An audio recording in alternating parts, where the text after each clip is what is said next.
चल बे गधे, अब जल्दी घर भी चलेगा या यहीं रात करेगा? खाने में तो कोई कसर नहीं छोड़ता, फिर चलने में इतनी कंजूसी क्यों करता है?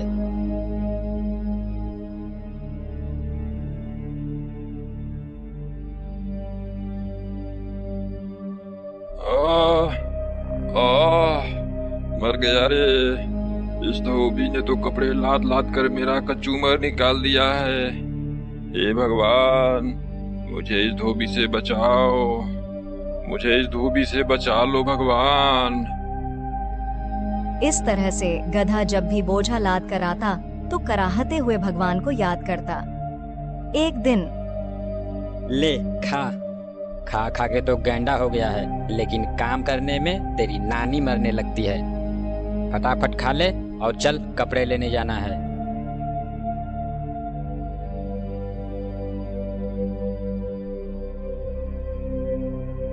अब चलेगा भी या तेरे लिए डोली मंगाऊं? चल। आह, हे भगवान, मुझे इस धोबी से बचाओ।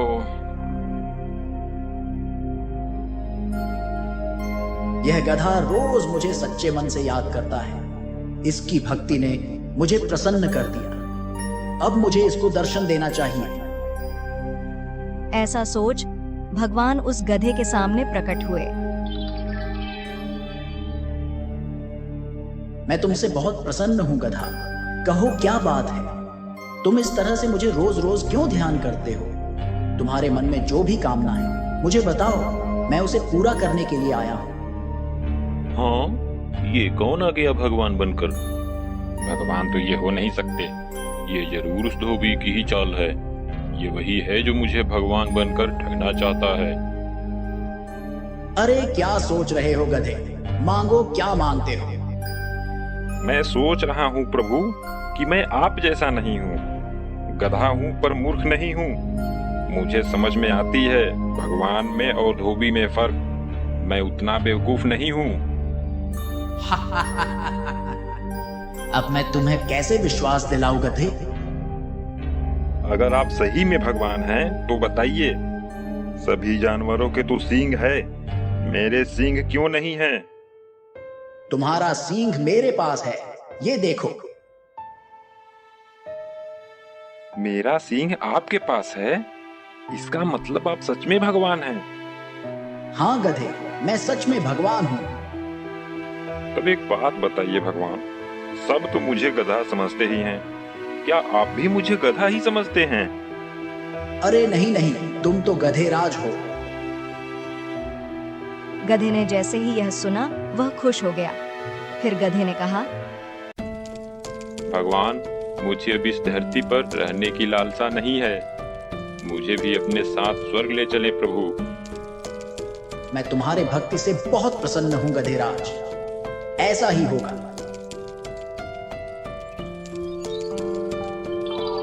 गधा भी भगवान के साथ स्वर्ग चला गया।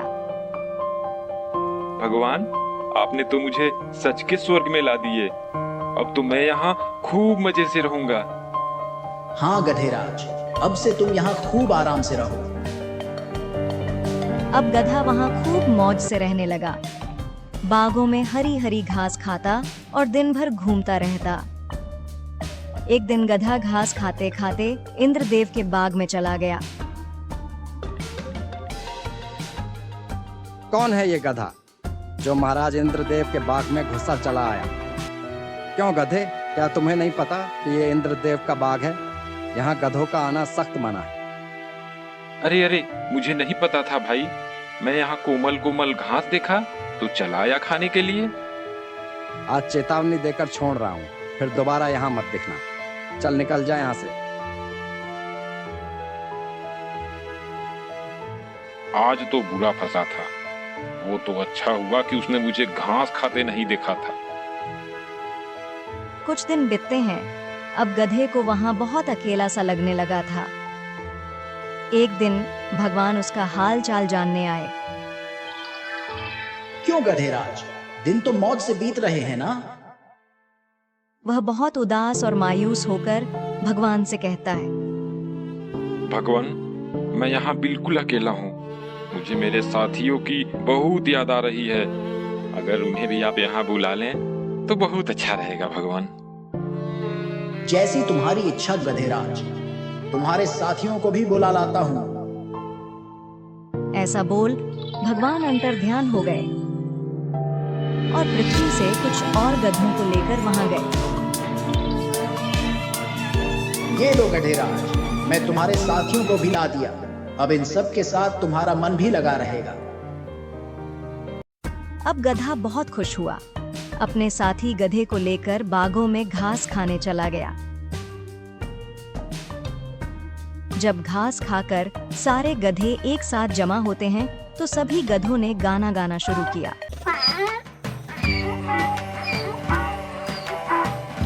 सभी गधों ने अपने आवाज से पूरे स्वर्ग को संगीतमय बना दिया।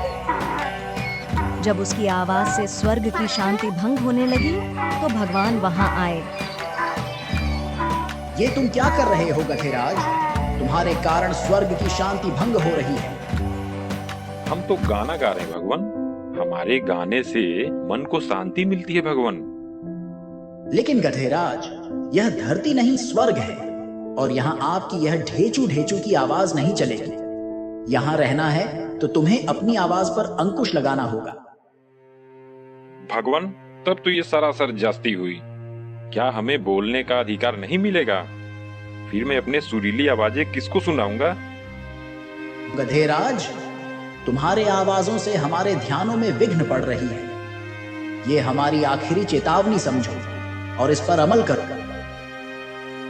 भगवान, अगर ऐसी बात है तो मुझे नहीं रहना है यहाँ। हमें हमारे धरती पर भेज दो। वहाँ हम लोग कम से कम आजादी से बोल तो सकते हैं।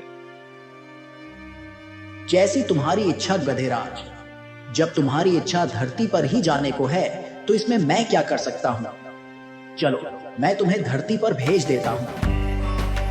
गधे ने जब धरती पर जाने की बात सुनी तो वह खुशी से झूमने लगा।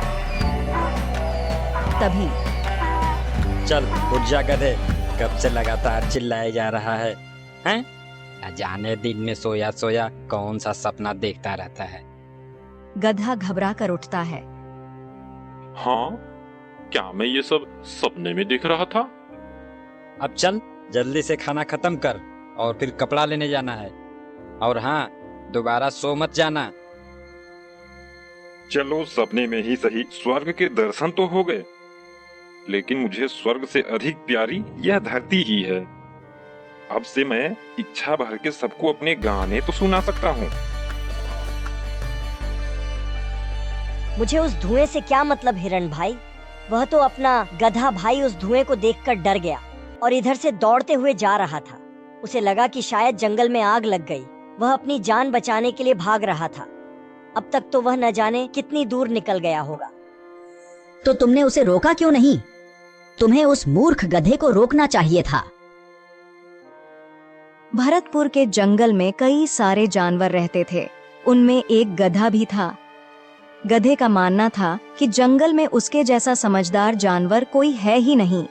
वह हर समय उटपटांग हरकत करता और बिना मतलब की बातें सोचता रहता। कभी कभी उसके सोच के चक्कर में तो जंगल के जानवर भी फंस जाते थे। एक दिन, भाई वाह, आज तो हरी हरी घास खाकर मजा आ गया। मेरा पेट तो भर ही चुका है। अब इस पेड़ की छांव में थोड़ा आराम कर लूं, फिर आगे चलूंगा। ऐसा सोच गधा पेड़ के नीचे बैठकर आराम करने लगा और आराम करते करते इधर उधर की उटपटांग बातें सोचने लगा। मेरे जैसा बुद्धिमान इस जंगल में कोई नहीं। तभी तो समस्या आने से पहले मैं उससे बचने का रास्ता निकालता हूँ। जैसे मान लेता हूँ मैं यहाँ बैठा हूँ और जंगल में आग लग जाए तो मेरा क्या होगा? मैं तो बेमौत ही झुलस के मर जाऊंगा। तभी उसकी नजर जंगल के दूसरे छोर से उठ रहे धुएं पर पड़ी। धुआं देखकर गधा घबरा गया। अरे, यह तो सचमुच जंगल में आग लग गई। इसका मतलब अब मैं मारा जाऊंगा? नहीं नहीं, इससे पहले कि आग मुझे अपनी चपेट में ले ले, मुझे यह जंगल छोड़कर किसी सुरक्षित स्थान पर भागना चाहिए। ऐसा सोच गधा घबरा कर उठा और तेजी से भागने लगा। गधे को इस तरह बेतहाशा भागते एक सियार ने उसे देखा। वह गधे को रोकते हुए पूछा, अरे क्या हुआ गधे भाई? तुम इस तरह से क्यों भागे जा रहे हो? कोई खजाना मिल गया है क्या? अरे फालतू की बातें मत करो, कोई खजाना लेकर नहीं भाग रहा मैं, अपनी जान बचाकर भाग रहा हूँ। वह देखो पीछे जंगल में आग लगी है। इतना बोल गधा फिर भागने लगा। सियार ने देखा तो उसे कुछ दूर धुआं उठता हुआ दिखाई दिया। अरे हाँ, यहाँ तो सच में आग लगी है। धुआं देखकर सियार भी घबरा गया। उसे भी डर हो गया कि कहीं वह इस आग में घिर न जाए। यह सोचते ही वह भी गधे के साथ भागने लगा। भागते भागते सियार को कुछ सूझता है और वह रुक जाता है। कहीं मैं गलत तो नहीं कर रहा हूँ? हो ना हो मैं कहीं उसी कहानी को तो नहीं दोहरा रहा हूँ जिसमें पेड़ से पपीता गिरने पर हिरण ने समझ लिया कि जंगल में कोई खतरनाक दानव आ गया है और बचने के लिए वह स्वयं तो भाग ही रहा था, उसके पीछे दूसरे जानवर भी बिना सोचे समझे भागे जा रहे थे। नहीं नहीं, मैं उस आग को बिना देखे यकीन नहीं करूँगा।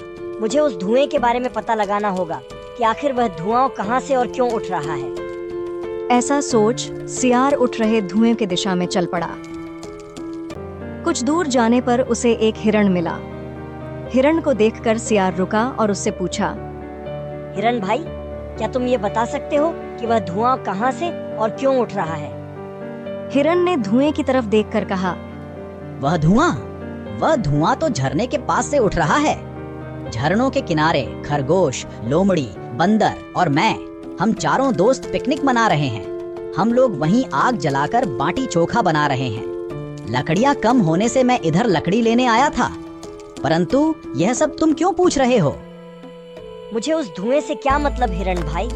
वह तो अपना गधा भाई उस धुएं को देखकर डर गया और इधर से दौड़ते हुए जा रहा था। उसे लगा कि शायद जंगल में आग लग गई। वह अपनी जान बचाने के लिए भाग रहा था। अब तक तो वह न जाने कितनी दूर निकल गया होगा। तो तुमने उसे रोका क्यों नहीं? तुम्हें उस मूर्ख गधे को रोकना चाहिए था। उसे रोकने की छोड़ो, एक पल के लिए तो मुझे भी उसने डरा ही दिया था।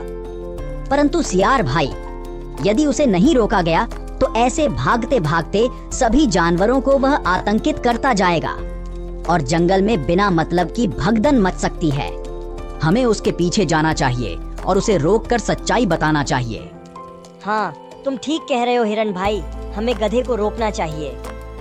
ऐसा बोल हिरण और सियार दोनों उसी दिशा की ओर दौड़े जिधर गधा भागते हुए गया था। काफी दूर जाने के बाद उन्हें गधा दिखा।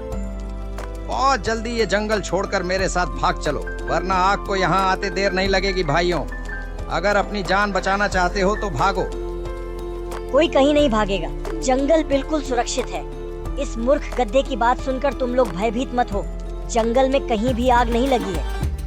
हाँ भाइयों, हम वहीं से आ रहे हैं। मैं वहाँ झरने के किनारे अपने दोस्तों के साथ पिकनिक मना रहा था और उसी आग से उठ रहे धुएं को देखकर यह गधा समझ लिया कि जंगल में आग लगी है और यह बेवकूफ बिना सोच विचार किए भागने लगा। आग की वास्तविकता सुनकर गधा झेप गया और सभी जानवरों ने अब चैन की सांस ली। हिरण भाई, तुम्हारा यह काम बहुत सराहनीय है, जो समय पर आकर हमें घटने की सही जानकारी दी, वरना आग की खबर सुनकर हमारी तो सांसें ही रुक गई थीं। मुझे माफ कर दो दोस्तों, आज मेरे कारण पूरे जंगल वासियों को परेशानी का सामना करना पड़ता। मुझे मेरी गलती का एहसास हो गया है। अब से मैं वादा करता हूँ कि बिना सच्चाई जाने कभी भी कोई कदम नहीं उठाऊंगा।